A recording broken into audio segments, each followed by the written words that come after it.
Bismillahirrahmanirrahim, dari akun Irmain Drip, ya, pertanyaan dari Instagram. Assalamualaikum Ustaz. Waalaikumsalam warahmatullahi wabarakatuh. Izin bertanya Ustaz, bagaimana caranya mengondisikan diri di kala futur melanda, dan bagaimana caranya agar bisa terus belajar untuk meluruskan niat karena Allah Ustaz. Syukran katsiran, barakallahu fikum. Baik, syukran katsiran, terima kasih juga bagi Anda, barakallahu fikum, dan semoga Allah memberikan limpahan keberkahan bagi Anda dan kita semua yang terhubung untuk belajar dari sini, karena dengan pertanyaan Anda boleh jadi juga dialami oleh beberapa kita atau saya juga, dan dengan itu insya Allah kita belajar kembali untuk mendapatkan manfaat dari pertanyaan yang dihadirkan oleh saudara kita ini. Baiklah, futur. Apa itu futur? Saya pernah bahas tentang futur ini detail, dari mulai kalimatnya, katanya, dan sebagainya. Secara singkat adalah kondisi yang menurun, ya, dari nilai kebaikan. Singkatnya begitu. Jadi ada suatu semangat kebaikan, semangat yang positif, kemudian turunlah semangat itu. Wujudnya dalam bentuk kegiatan amal soleh, misalnya kegiatan yang positif, yang baik, yang soleh. Bentuknya bisa ibadah ritual atau juga sosial. Ibadah ritual misalnya apa? Sholat, kan? Sholatnya sedang bagus-bagusnya nih, bukan hanya fardunya, tapi juga sunnahnya dikerjakan. Tiba-tiba ada satu kondisi yang menjadikan kegiatan ini yang positif ini menurun, ya, apapun sebabnya ini, ya, tiba-tiba bisa turun, kemudian ya sunnahnya sudah mulai menurun, tiba-tiba jadi fardunya awalnya bisa berjamaah, ke masjid jadi turun jamaah karena sebab-sebab yang bukan syar'i, gitu kan. Nah kemudian setelah itu apalagi jadi sendirian, jadi terlambat dan seterusnya. Waliyadzubillah, kalau sampai meninggalkan sholat, kan, itu kondisinya.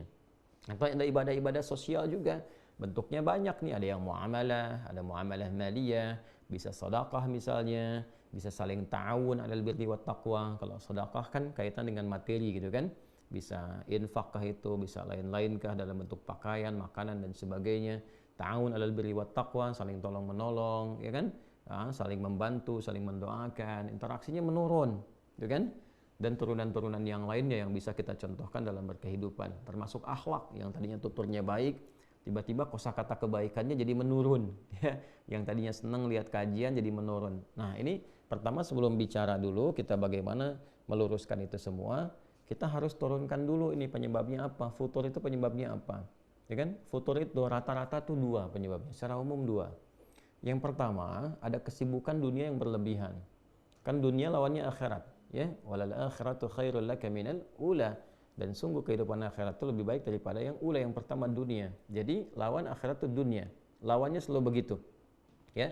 Jadi kalau Anda berlebih akhiratnya, maka dunianya akan ikut nanti, ya. Tapi menariknya begini, bukan meninggalkan dunia, ikut akhirat itu bukan meninggalkan dunia, menjadikan value kegiatan dunia itu untuk kebutuhan akhirat, itu maksudnya. Jadi minum tetap minum, makan tetap makan, kerja tetap kerja, nggak berubah kok jam kerjanya, ya kan? Makannya nggak berubah, minum nggak berubah, silahkan selera apa mau ditampilkan, asal itu halal dan thayyib, silahkan. Ya minumnya sama, tapi bagaimana value-nya, punya nilai akhirat. Khudh biyaminika ma yalik, ambil dengan tangan kananmu yang paling dekat denganmu. Sambillah, sebut bismillahirrahmanirrahim. Jadi begitu akan minum, bismillahirrahmanirrahim, minumannya sama, menghilangkan haus juga, sesuai dengan selera kita bisa pilih, tapi kalimat bismillahirrahmanirrahim menjadikan itu bagian dari ibadah, kan? Bagian dari ibadah. Kerja juga demikian, kita berangkat beraktivitas dan niatkan karena ibadah, jadi ibadah di situ, teman-teman sekalian, ya. Tapi kalau kemudian, ya, fokus dunianya nih dibalik nih, dunia diikutin, akhirat misalnya, ya, mohon maaf nih, ya, ditipiskan, dikurangi, direduksi, bahkan, ya, dalam beberapa kasus kadang-kadang lupa, dipilih dunia, ditinggalkan akhirat, gitu. Ini yang paling repot di sini. Akhirnya apa? Ketika porsi dunia yang terlampau tinggi, ya, pekerjaan, mencari pekerjaan yang bisa menunda waktu sholat, ya pasti futur, ya. Ya padahal Anda tahu Allah pemilik rezeki, kan? Allah kan pemilik rezeki. Yang ngasih rezeki siapa? Allah. Kenapa nggak ngikut aturan Allah? Begitu diikuti, Allah berikan rezeki yang membahagiakan, yang menenangkan. Anda tinggalkan, itu capek Anda, lelah. Ya, makanya kerja tanpa ibadah itu pasti lelah. Berangkat lagi, kerja lagi, kerja lagi, kerja lagi, kerja lagi. Kan ujungnya capek, lelah. Tapi kalau diniatkan ibadah, ibadah itu kan menenteramkan jiwa. Ibadah itu konsumsinya, konsumsi apa? Konsumsi hati, kan? Makanya iman itu kan di hati. Nah, hati itu kan sumber perasaan yang menggerakkan semua bagian tubuh kita. Dia yang memerintahkan ke akal untuk berpikir. Dia yang menjadikan rumusan akal diterjemahkan ke bagian tubuh untuk beraktivitas. Makanya kalau hatinya gelisah, akalnya nggak akan tenang, pikirannya pasti kacau. Hati gelisah, pikiran kacau. Dan tindakan itu nggak akan teratur, nggak akan terukur. Karena desainnya begitu, penciptaan kita itu seperti itu. Dari hati, kemudian naik ke pikiran, baru kemudian ke bagian tubuh kita. Jadi kalau hati bermasalah, pikirannya pasti akan salah. Hatinya dengki, pikirannya pasti akan kotor. Ya, tindakannya pasti akan meracau, pasti nggak bagus. Sumbernya di sini, ya, dalam jiwa kita. Karena itu agama datang untuk membimbing jiwa, menertibkan akal, dan mengarahkan bagian jasmani kita untuk berbuat yang benar. Itu keindahannya. Maka gampang cari agama yang benar tuh. Lihat aja, apakah ajarannya menuntun 3 bagian ini secara optimal atau tidak. Ya, lalu semuanya jadi penghambaan kepada Allah. Nah, itu poinnya teman-teman sekalian. Jadi kadang-kadang mohon izin ya, sebagian dari saudara-saudari kita dalam berkehidupan yang tinggi tingkat penggunaan akalnya, tapi tidak mampu menggunakan akal itu untuk memahami agamanya. Ini yang jadi tanda-tanda besar nih. Untuk dunia cepat sekali rumuskan ini, rumuskan itu, tapi pada akhirnya apa? Gelisah, capek. Terus pekerjaan di akhirnya cuma nanam-nanam tanaman yang sederhana, nanam kangkung, cabai untuk menghilangkan stres saja. Terus ada yang menghilangkan ya bahkan nyawanya, na'udzubillah min dzalik gitu kan. Setelah itu, kenapa? Karena ada yang nggak terpenuhi. Nah, jadi kalau Anda bekerja sampai lelah, capek, sampai tiba-tiba kemudian juga ada kondisi ini mulai tertinggal, itu tertinggal, mungkin dunianya berlebihan. Ya, sedangkan yang repot begini, yang repot itu kan kita sadar betul akan meninggalkan dunia. Nah, ini poinnya. Ya, kan orang cerdas itu kan orang yang bersiap pada tempat yang akan dia tuju. Anda sekarang misal saya dari Bekasi nih sekarang, insya Allah saya akan berangkat ke Bengkulu. Berarti saya kan menyiapkan berbagai hal kan supaya bisa berangkat, ya kan? Menyiapkan untuk akomodasinya, menyiapkan untuk tempatnya, menyiapkan untuk perlengkapan berangkatnya, nanti pakaiannya pakai apa, di jalan bagaimana, kan? Persiapannya untuk kemana? Bukan untuk tinggal, untuk berangkat, untuk berangkat, sehingga di tempat yang akan kita tuju nyaman, baik, tenang dan sebagainya.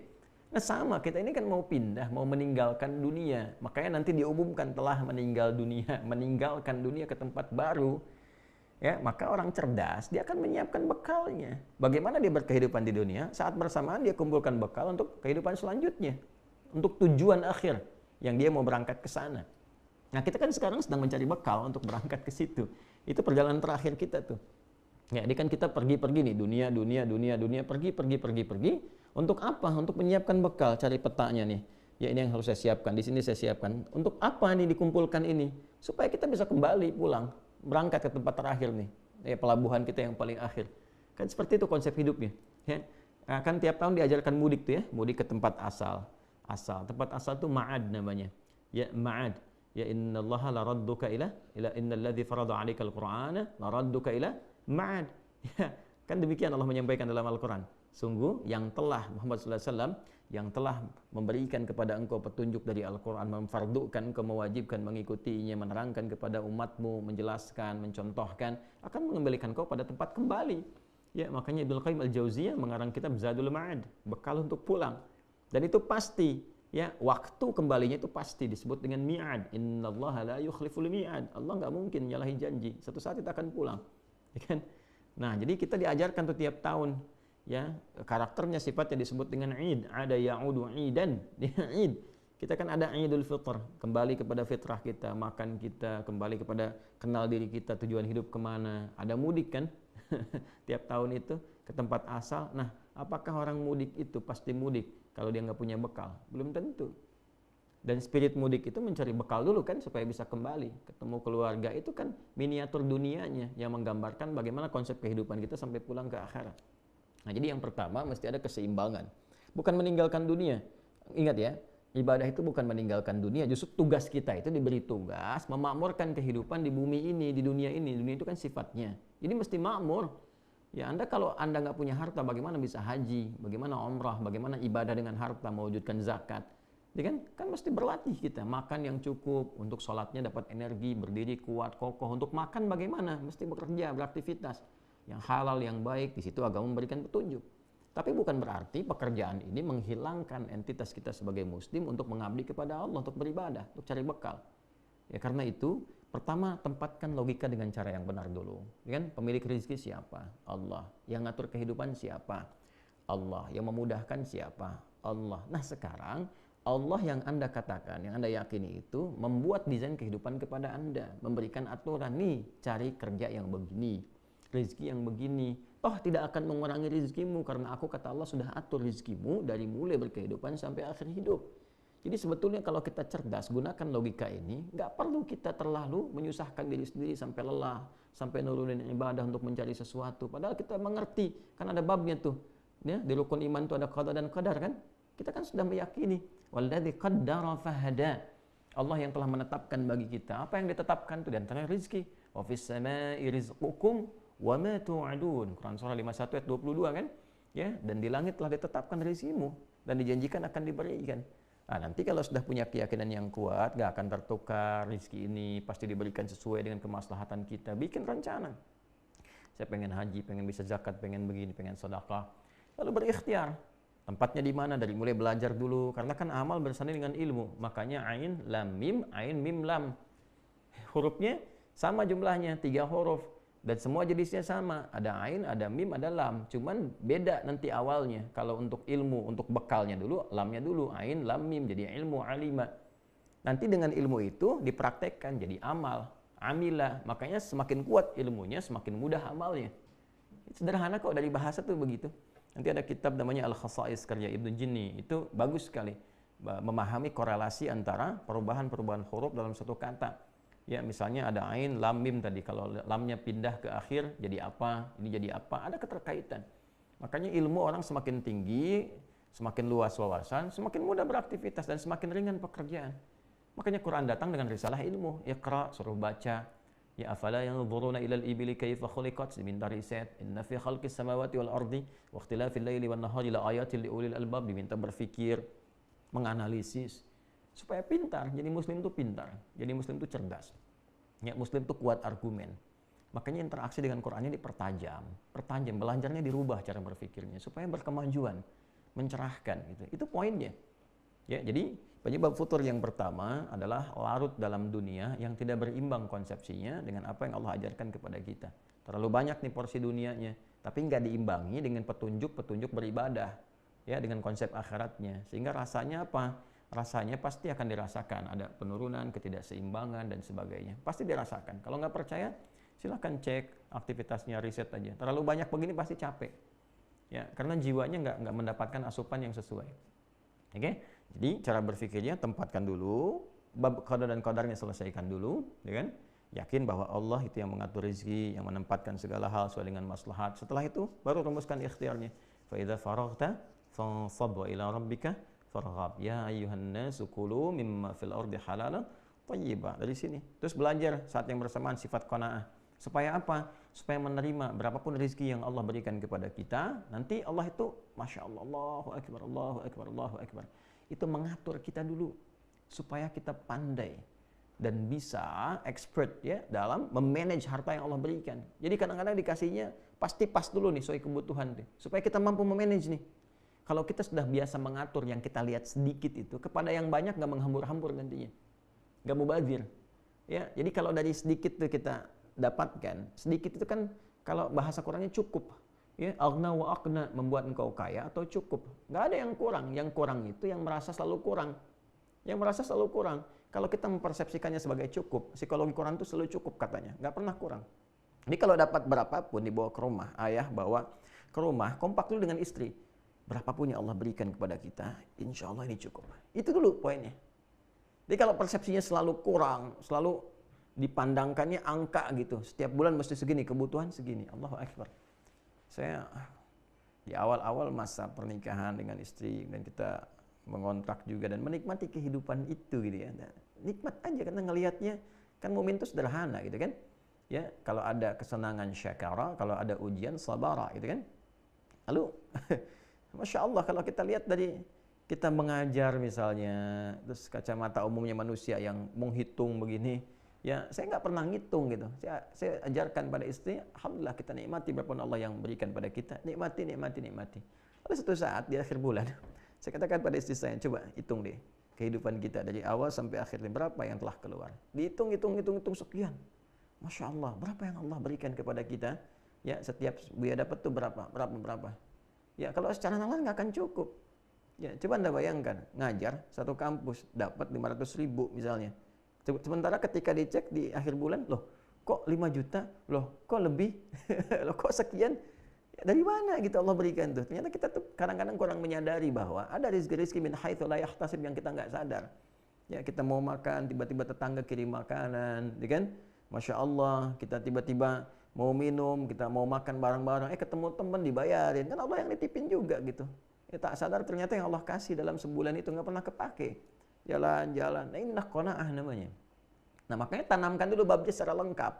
Ya, tanamkan dengan lengkap dulu keseluruhannya. Oh ini seperti ini babnya qada dan qadar, ini babnya qanaahnya, ini bab mendesainnya. Jadi terkadang Allah Subhanahu wa taala memberikan kepada kita yang cukup dulu supaya kita bisa mengatur dengan baik. Nanti kalau sudah bisa mengatur harta dengan baik, Allah amanahkan lebih banyak karena Anda sudah bisa ngatur. Supaya nggak jadi beban di akhirat nanti. Begitu cara berpikirnya. Ya, supaya nggak jadi beban, kan dihisab juga. Untuk apa dikumpul-kumpul? Digunakan juga enggak. Cuman buat dilihat, kasihan hidup seperti itu. Dan capek kerjanya tiap malam, pagi, mikirin dunia capek. Wah, nyeting ini, nyeting itu, berangkat sini, berangkat. Capek. Terus kalau udah dapat, dimakannya berapa sih? Anda dapat sebulan 1 miliar, yang dimakan berapa? Hah? Terus dikumpul-kumpul juga cuma buat dilihat-lihat, cek, lihat. Buat apa? Ya, Anda tampil ada yang lebih kaya juga dari Anda kok. Terus termotivasi ngumpulin lagi, itu nafsu namanya. Ya, tapi kalau Anda mulai dari ibadah, tata kelolanya jelas. Ya, oh ini yang segini, demikian, ini untuk ibadah, lebihnya begini. Pulang juga nggak repot. Nggak ada ninggalkan keluarga rebutan warisan, berselisih.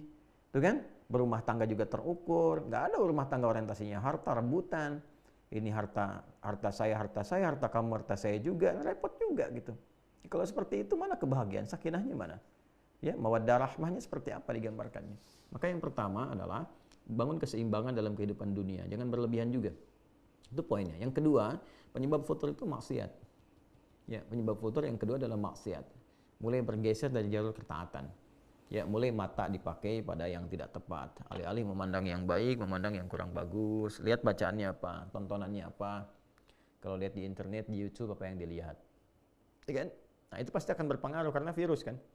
Keburukan itu kan virus yang menyebar.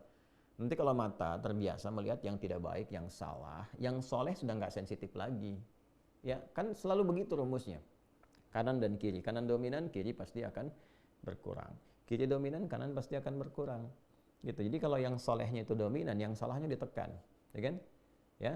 Tapi kalau yang salahnya dominan, yang solehnya akan turun. Qad aflaha man zakkaha wa qad khaba man dassaha. Quran surah 91 Asy-Syams ayat 9 sampai 10.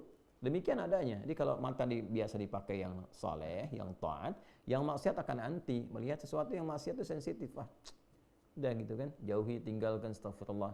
Tapi kalau dipakainya pada yang kurang bagus, nanti pada yang baik-baik susah. Ngelihat Quran tuh nggak ada getaran, nggak ada rasa pengen baca, pengen interaksi, dan sebagainya. Ya kan? Jadi kalau bukan dunia berlebihan, maka maksiat. Ya, sama, ke ibadah juga begitu nanti. Kalau salah makan lewat mulut, salah makan nih. Ya, nerima yang haram. Menggunakan yang syubhat misalnya, ya paling minimal kan yang syubhat tuh yang belum diperjelas. Kalau ada syubhat tuh diperjelas dulu, sampai jelas. Bukan langsung ditinggalkan, diperjelas. Ya, baru kalau belum tahu ini jelas atau tidaknya, belum terang, ya, bayyin halal dengan haramnya. Innal halala bayyinun wa innal haram bayyinun wa bainahuma umurun mushtabihat. Yang halal itu jelas, yang haram itu jelas. Di antara keduanya ada yang syubhat. Nah, kalau ada syubhat ini bukan ditinggalkan dulu rumusnya, jelas dulu, perjelas dulu ini halal atau haram. Kalau belum menemukan itu, tahan diri dulu, itu maksudnya. Ya kan? Nah, sekarang ada orang dapat pekerjaan nih, kan dia tahu halal dan haram tapi terjebak pada yang haram, terima sogokan, mulai korupsi, boleh ngatur-ngatur, apalagi kalau sudah sistemik bahaya tuh. Ya, bahaya karena itu menular. Hati-hati, maksiat itu menular. Ya, makanya kalau dikerjakan dengan berjamaah mengikat dia. Kalau sudah mengikat jadi sistem, itu yang paling bahaya. Kalau sudah jadi sistemik namanya. Jadi orang baik pun masuk ke situ jadi buruk. Ya. Nah, maka ini yang penting dievaluasi bagi diri kita itu, tempatkan sesuai dengan tempatnya, diurutkan. Maka tata dari ujung kepala sampai ujung kaki. Kita punya babnya lagi. Bagaimana menata supaya pikiran itu berpikir yang baik. Maka kita punya konsep husnudzan, ya kan? Supaya tenang. Mata melihat yang baik. Itu ayatnya ada semua nanti. Ayatnya ada semua. Ya, dari mulai dzan itu inna ba'dadh dhanni itsam, awas ada pikiran yang bisa berpeluang menghadirkan dosa seperti suudzon, merencanakan keburukan dan sebagainya, ya kan? memikirkan yang jelek, memikirkan tentang adu domba, namimah, ya qatat dan sebagainya. Dalam hadis tuh hati-hati tuh ya, ada peringatan-peringatan itu. Nah, kemudian apalagi teman-teman sekalian, turun ke mata, Quran surah ke-24 ayat 30 untuk laki-laki, 31 untuk perempuan, kullil mu'minina yaghuddu min absarihim, jaga pandangan supaya nggak salah, supaya nggak futur. Ya, kemudian ke lisan, jaga lisan, jangan berkata yang kotor. Ya ayyuhalladzina amanu la yasraqu min qaum, jangan saling mencela, la yaktab ba'dukum ba'dha, gitu kan? Jangan bergibah, jangan bikin hoax. Wailul lil mukadzibin, celaka kalau berdusta. Jaga supaya nggak futur sampai ke ujung kaki. Nah, kalau tubuh kita sudah terjaga dari yang salah, yang soleh muncul. Itu cara kerjanya, seperti itu kinerjanya. Nah, sekarang kalau bagian fakrah atau paragraf bagian selanjutnya, pertanyaan turunannya, kalau sedang terlanda itu bagaimana cara mengobatinya? Kan? Yang pertama adalah dengan zikrullah. Zikrullah, ingat kepada Allah. Ingat Allah itu adalah bagaimana mengingat kita untuk menghamba kepadanya. Kan itu hamba. Kalau sudah paham begitu, terus pakai ilmu. Bagaimana desain kehidupan kita ini? Oh, sadar kita mau pulang, kan? Dilihat ma'rifatul insan, kenal diri sendiri. Nanti setelah itu jadi ma'rifatul rahman, maka kita kenal Allah, sang rahman, sang rahim. Ya, kita tahu jalan hidup kita. Duduk dulu, kenal nih kita mau kemana. Kan mau meninggal nih, mau pulang. Tanyakan, apa meninggal akan dalam keadaan begini, sifat jelek begini, nggak punya kenangan baik, dihujat banyak orang, ke akhirat juga terancam. Apa mau seperti ini? Sementara Allah menampilkan sifat rahman, memberikan rahmat. Qul ya ibadiyalladzina asrafu ala anfusihim la taqnatu min rahmatillah. Muhammad SAW viralkan kepada semua umatmu, jangan memvonis diri berlebihan. Aku ini punya rasa kasih yang dalam, perhatian yang luas, jangan putus asa dari rahmatku. Kau mau berubah sekarang aku bimbing, kata Allah. Itu begitu. Ya, berubah. Innallaha yaghfirudz dzunuba jami'a. Allah ampuni semua dosanya kalau kau mau tobat. Maka dari situ nanti turun istighfar. Istighfar itu melembutkan hati. Makanya sering istighfar untuk mencegah futur. Istighfar, astagfirullah. Itu untuk mencegah futur. Salah satu kalimatnya itu. Ya, nanti latihannya yang paling bagus tuh, yang paling kuat ke jiwa itu menjelang fajar, waktu sahar. Ya, wabil asharihum yastaghfirun. Quran surah 51 ayat ke-18. Ya, wabil asharihum yastaghfirun. Ya, setelah tahajud menjelang subuh, astagfirullah. Itu lebih kuat ke jiwanya. Nah, nanti terbiasa di lisan. Naik kendaraan, astagfirullahaladzim, astagfirullah. Itu mau balikin lagi suasana kita tuh. Sadar. Nah, setelah itu tingkatkan ibadah dengan ikhlas. Atur dulu pelan-pelan supaya mendapatkan kenikmatan. Cari waktu-waktu yang meneduhkan kepada jiwa, tengah malam. 2 rakaat dulu. Ya, setelah itu witir 1 rakaat, renungkan kehidupan kita sampai kita merasakan sentuhan pada jiwa, keluar air mata, tenang pelan-pelan tuh. Nah, segar kembali tuh. Ya, setelah segar baru tingkatkan pada aspek zikir yang lain. Zikirkan banyak. Ya, dari mulai tadi kalimat thayyibah, kemudian berdoa, doakan zikir. Wadhkur rabbaka fi nafsika tadarruan wa khifatan wa dunal jahri minal qaul. Quran surah ke-7 ayat 205. Sebut nama Allah, berdoa maksudnya. Berdoalah engkau, ya. Berdoa, minta, curahkan suasana hatimu, curhat sama Allah dengan suara yang lirih, yang baik, yang menyentuh kepada jiwa. Itu disebut dengan zikir. Setelah itu Quran disebut dengan zikir. Inna nahnu nazzalna dzikra wa inna lahu lahafizun. Kami yang telah turunkan Al-Quran dengan keagunganku dan aku yang menjaganya, kata Allah. Disebut dengan zikir, mengingatkan kita, meneduhkan kita. Makanya kalau ada persoalan, kita buka mushaf, tenang kan. Yang paling unik tuh begitu dibuka suratnya sesuai dengan kebutuhan. Selalu begitu tuh. Ingat sama Allah. Ingat. Setelah itu salat kan ada. Salat disebut zikir. Wa aqimus salata lidzikri. Quran surah ke-20 ayat ke-14. Kalau sudah nyaman, sudah sadar dengan itu, cari teman yang baik. Ya. Suhbatul ashab itu menemani teman-teman yang sahabat-sahabat yang baik, menyedulu ke akhir, mengantarkan engkau kepada kebaikan. Ya, cari teman-teman yang baik, komunitas yang baik. Ya, misalnya di tetangga cari yang baik-baik, di kantor cari yang baik-baik. Itu menjaga kita untuk istiqamah dalam kebaikan. Jadi saat kita sedang menurun, ini nanti akan mengingatkan. Ya. Kemudian cari ustaz-ustaz yang positif, yang baik, ulama-ulama yang saleh, yang kata Nabi itu ya, khiyaru ibadillahi atau kama qala Rasulullah sallallahu alaihi wasallam, hamba-hamba Allah yang terbaik itu idza ru'u dzukirallah. Kalau manusia lihat itu, lihat aja wajahnya itu mengingatkan kepada Allah. Ya, itu ada hadis yang sahih itu. Ya, di antara hamba Allah yang terbaik itu kalau Anda lihat itu, lihat aja itu, terus Anda langsung ingat Allah itu. Ya, mau tobat, mau jadi lebih baik, pengen hafal Quran, pengen tingkatkan sholat, pengen dekat dengan Allah. Karena itu ada beberapa ulama itu yang seringkali kalau sedang futur, dan ulama ada futur juga tuh. Ya, lemah mengajar misalnya atau sedang jenuh apa. Nah, kadang lihat ulama lain tuh. Lihat, kalau dulu datang ke majelisnya, Masya Allah ke majelisnya, hanya untuk lihat aja, udah gitu semangat lagi pulang lagi. Sekarang Masya Allah sudah ada fasilitas di media sosial, tinggal lihat begini, Masya Allah, energi lagi. Ya kadang-kadang anak-anak pesantren kan tahu ya, lihat syekhnya, lihat gurunya gitu kan. Kita sekarang banyak, figurnya banyak sekali, lihat pengen siapa dan seterusnya. Itu meningkatkan kembali kebaikan-kebaikan. Ya, apalagi punya guru yang baik bisa membimbing, teman-teman saling mengingatkan. Cari teman-teman tuh. Itu yang bisa bikin kita istiqamah. Nah, kalau sudah seperti itu, Allah akan kirimkan penjaga. Ya, tsumastaqamu tatanazzalu alaihimul malaikah. Kemudian orang-orang yang qalu rabbunallah, mereka berkata Tuhan kami adalah Allah. Istiqamah di situ. Nah, nanti Allah kirimkan penjaga, malaikat penjaga. Yang pertama bentuknya burhan. Burhan itu penjaga diri kita dari perbuatan maksiat. Jadi pengingat, dalam hati kita ada pengingat. Ya. Nah, ini yang kadang-kadang kalau sedang turun diingatkan, ayo semangat, semangat, ya kan? Ayo sudah azan, siap-siap. Tanpa sadar tuh, kalau udah terbiasa tuh di hati kita ada pengingat, itulah burhan. Menjaga kita dari perbuatan maksiat. Ya, dan ada yang mengingatkan kepada jiwa takwa. Ya, fa'alhamaha fujuraha wa taqwaha. Kalau jiwa takwa otomatis tuh, mau adzan diingatkan. Nanti kalau burhan tuh ada maksiat langsung di dalam diri kita tuh ada pencegah. Jangan lakukan ini, ditimbang lagi, kadang-kadang kencang tuh, gitu kan? Itu burhan namanya. Laula arba'a burhana rabbi, ya kan? Walaqad hammat bi wa hamma biha laula arba'a burhana rabbi, ya. Itu burhan di surat Yusuf kan demikian. Nah, nanti kalau itu kita sudah siapkan, terus konsisten, semua disiplin ilmunya kita dudukkan dengan baik, insya Allah semangat itu akan terus ada. Ya, semangat terus ada. Dan sirah itu dipelajari, sirah. Anda profesinya apa? Jangan membahas yang tinggi-tinggi dulu. Profesi Anda dulu apa? Supaya hidupnya terukur. Ya, terukur, lebih jelas, lebih baik gitu. Dan optimis. Optimis. Nah, hal-hal semacam itu yang penting tanamkan pada diri kita. Jadi kalau kita punya qanaah, terukur, menempatkan sesuatu sesuai dengan tempatnya, maka hidup akan menjadi lebih mudah.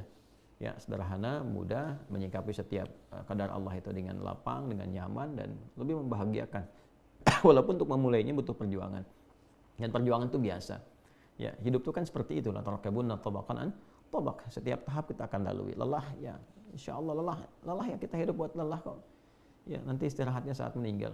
Meninggal kita istirahat. Ya, lelah aja dulu. Tapi kalau lelah diisi sama ikhlas niatnya benar, insya Allah tubuhnya nggak terlampau letih gitu. Ya, tapi kita menikmati apa yang kita kerjakan.